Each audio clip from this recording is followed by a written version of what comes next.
Baik, Assalamualaikum warahmatullahi wabarakatuh. Perkenalkan, nama saya Ismi Zura. Saya di sini akan melanjutkan presentasi dari rekan-rekan saya, yaitu dari Kak Alfredo dengan Kak Fauzan. Nah, untuk selanjutnya kita akan membahas tentang solusi.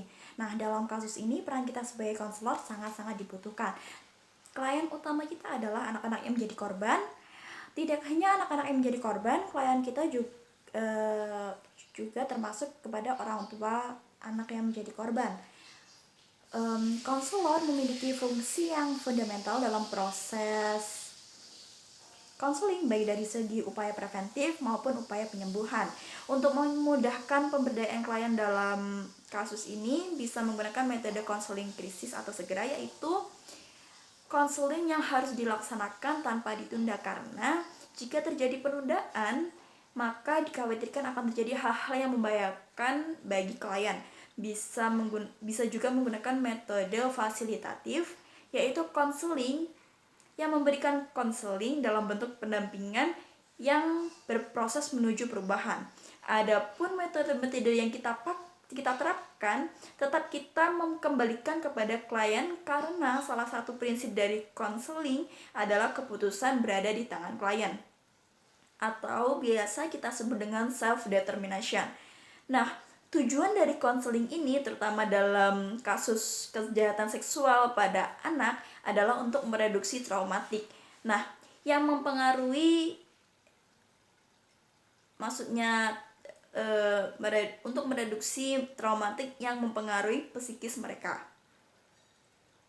Cara kerjanya dapat dianalisis ketika pada awal konselor menggunakan teori dasar krisis untuk membantu orang dalam krisis mengenali dan membentukkan penyimpangan efektif, tingkah laku, kognitif yang temporer yang disebabkan peristiwa traumatis. Nah, pelayanan ini berbeda dengan konseling singkat, teman-teman, yang mencoba membantu orang menemukan penyembuhan atas masalah yang sedang terjadi. Penyesuaian jangka panjang dan kesehatan membutuhkan tindak lanjut cukup banyak dari pihak konselor irisis atau hasil spesialis lainnya. Adapun hal yang perlu diperhatikan dalam konseling adalah membangun komunikasi yang baik, empati, acceptance, menunjukkan ketulusan dalam menghadapi klien dan masalahnya, serta menunjukkan penghormatan secara positif terhadap klien dan masalahnya. Nah, untuk selanjutnya sebagai konselor kita menawarkan beberapa solusi, teman-teman. Di antaranya, yang pertama, komunikasi yang intens.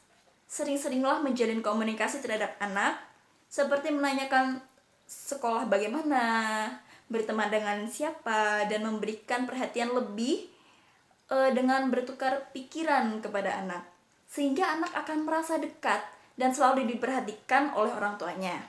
Nah, yang kedua itu mengajarkan nilai-nilai religius. Nah, dengan maksud dengan seperti memasukkan anak ke sekolah Islami, pondok pesantren, setidaknya menanamkan jiwa Islami sejak dini, sehingga anak terbiasa ataupun mengetahui mana yang boleh dilakukan dan mana yang tidak, mana yang baik untuk dirinya dan mana yang tidak, dan mana yang baik juga mana yang tidak. Yang terakhir, yang ketiga, itu memberikan reward.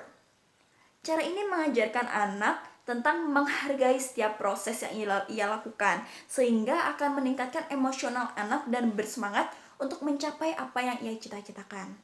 Mungkin kurang lebih itu saja yang bisa kelompok kami sampaikan. Apabila ada kurang lebihnya kami mohon maaf, dan mungkin bisa kita diskusikan dengan forum kita, yaitu lewat WhatsApp group. Semoga corona cepat berakhir dan kita cepat dipertemukan kembali. Amin. Saya akhiri. Wabillahil taufiq wal hidayah. Waridhoi wa inayah. Assalamualaikum warahmatullahi wabarakatuh.